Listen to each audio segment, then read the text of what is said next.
सीमा मलिक जी, ये पूरा का पूरा इतना बड़ा खेल हो जाता है। दरअसल एनसीपी की भूमिका को लेकर भी बड़े सारे सवाल हैं। अभी तो शरद पवार साहब भी जा रहे हैं, अजित पवार भी जा रहे हैं, बाकी लोग भी जा रहे हैं मुलाकात करने के लिए, लेकिन इतनी बड़ी तादाद में विधायक रफू चक्कर हो जाते हैं एक से दूसरे राज्य। आपके अंडर में है खुफिया विभाग एनसीपी के, और कानो कान किसी को खबर तक नहीं होती है। एनसीपी भी तो कोई गेम नहीं खेल रही है कि एक तरफ मीडिया में सामने आकर बताए कि नहीं सरकार बचा रहे हैं, और दूसरी तरफ कुछ और खेला चल रहा है। इस तरह की आप अफवाहों पे जैसी आज देखिए, मैंने भी तरह तरह की गॉसिप करने वालों का कोई वो नहीं होता है, व्हाट्सएप यूनिवर्सिटी का कोई इलाज नहीं है। तो देखिए इन चीजों में कुछ भी ऐसा सोचने से कुछ नहीं होता। और देखिए एक बड़ी क्लियर सी बात है कि हम आज बड़ी ही मजबूती से हम लोग तीनों ही पार्टनर्स जो है, शिवसेना, कांग्रेस और एनसीपी, हम एक दूसरे के साथ खड़े हुए हैं। और जहां तक देखिए कुछ पॉइंट्स हैं, देखिए at the end of the day they will have to prove their majority in the at the floor of this thing house. तो जो एक असली जो मतलब मेन पॉइंट्स हैं, अदरवाइज देखिए इधर उधर की बातें बहुत होती हैं, बट एंटी डिफेक्शन लॉ को बक करने के लिए मतलब उनको ये तो प्रूव करना ही है। और दूसरी बात ये कि जैसे नितिन देशमुख जी के जिस तरह के बाहर बयान आए, इंटरव्यूज आए कि उनको थ्रैश किया गया and he was wrongfully he was admitted in the hospital. एक नितिन देशमुख है, उधर 38 शिवसेना के विधायक खुशी मना रहे हैं, वो नारे लगाते हैं कि शिंदे तुम संघर्ष करो, हम तुम्हारे साथ हैं, आप जो फैसला लेंगे वो मान्य होगा। नारे लगाना, पिक्चर में दिखाना और एक मेजॉरिटी के ऊपर प्रूफ करने में बहुत डिफरेंस होता है। चित्रा जी, आप भी जानते हैं और हम भी जानते हैं, ठीक है, कि किस वीडियोस जारी करना और इस तरह की चीजें करना, तो या नारे लगाना या कुछ भी, तो ये इन सब चीजों से कुछ होता है। ठीक है वैभव अग्रवाल जी, मैं आपके पास आऊंगी जो सीमा मलिक ने सवाल खड़े किए हैं, ठीक है, लेकिन उसके पहले उदित राज जी का मैं जल्दी से। बहुत ही दुर्भाग्यपूर्ण स्थिति है जो इस समय है। ठीक है डॉक्टर उदित राज जी, सीधे आपके पास आते हैं। आपको आवाज आ रही है? बड़ा खेल तो चल रहा है ना इस वक्त, और अब तो संजय राउत की ओर से एक दिन वो बोलते हैं कि अगर वो तमाम लोग आ जाएंगे तो महाविकास अघाड़ी छोड़ देंगे हम। उसके अगले दिन आकर वो धमकी देते हैं कि अब तो हो गया, अब जितना मनाना था मना चुके, अब सड़क पर रण होगा। तो अभी तो शिवसेना ही उद्धव ठाकरे के नेतृत्व में क्या ये तय नहीं कर पा रही है कि उसको क्या करना चाहिए? उदित राज जी, देखिए चित्रा जी, इसके दो हिस्सा है। एक तो हिस्सा यह है कि ये सत्ता में रहेंगे कि नहीं रहेंगे, और जो असंतुष्ट हैं वो बीजेपी के साथ ये सरकार बना पाएंगे नहीं बना पाएंगे।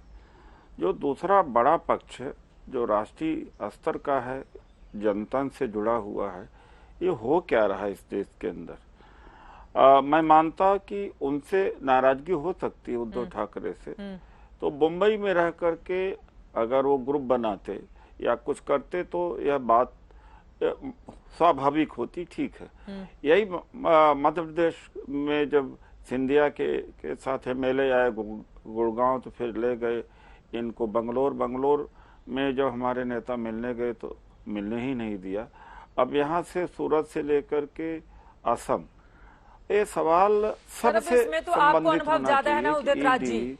कांग्रेस पार्टी को अपने विधायकों को बचाने के लिए कहां से कहां लेकर जाना पड़ता है। रिजॉर्ट पॉलिटिक्स तो सबसे ज्यादा कांग्रेस पार्टी के भीतर ही होती है, तो वही होटल वाली पॉलिटिक्स वो लोग कर रहे हैं शिंदे के नेतृत्व में। नहीं देखिए ऐसा नहीं, आप नहीं देखिए, एक बात है कि यह भी आप तुलना गलत कर रहे हैं। ये गोवा से लेकर मणिपुर है, मध्य प्रदेश है और कर्नाटक है, ये पांचवा है।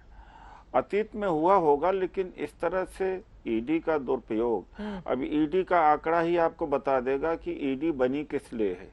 ईडी मनी लॉन्ड्रिंग के लिए नहीं बनी है। मैं तो आईआरएस ऑफिसर रहा, फाइनेंशियल मैटर को ईडी क्यों बात हो रही है चित्रा जी? ये विषयांतर करने में माहिर आदमी है। ना, सारे एक्ट को मैं समझता हूं। ईडी की बात क्यों हो रही है? तो नहीं विषयांतर नहीं, अरे एक कौन आदमी भाई, नहीं, एक बात है, जब यूपीए सरकार नहीं आप विषयांतर नहीं कर सकते। 108 नहीं गलत मामले थे, आप 5492 आपके पास अपना कंटेंट नहीं होगा तो आप डेविएट करेंगे इशू को।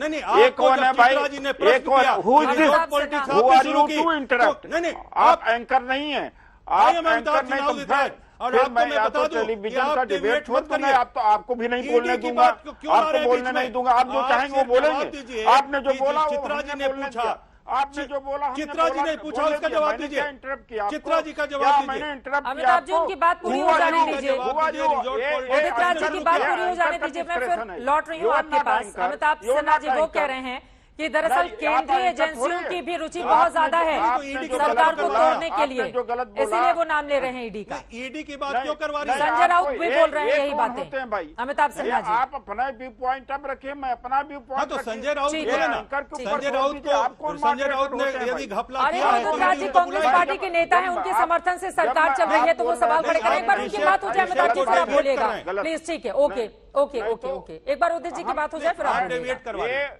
नहीं, मुझे माफी चाहता हूं। इस तरह का आप उनसे कहिए, मुझसे नहीं कह सकते। मैंने आपको नहीं डिस्टर्ब किया, आप मुझे डिस्टर्ब न करिए। बोलिए बोलिए। तो ये जो सब कुछ हो रहा है, ये नहीं कोई जानता कि 100 करोड़ 200 करोड़ तक का डील दिया गया, उसकी रिकॉर्डिंग भी है सब। तो ये जो हो रहा है जनतंत्र के लिए ठीक नहीं हो रहा है।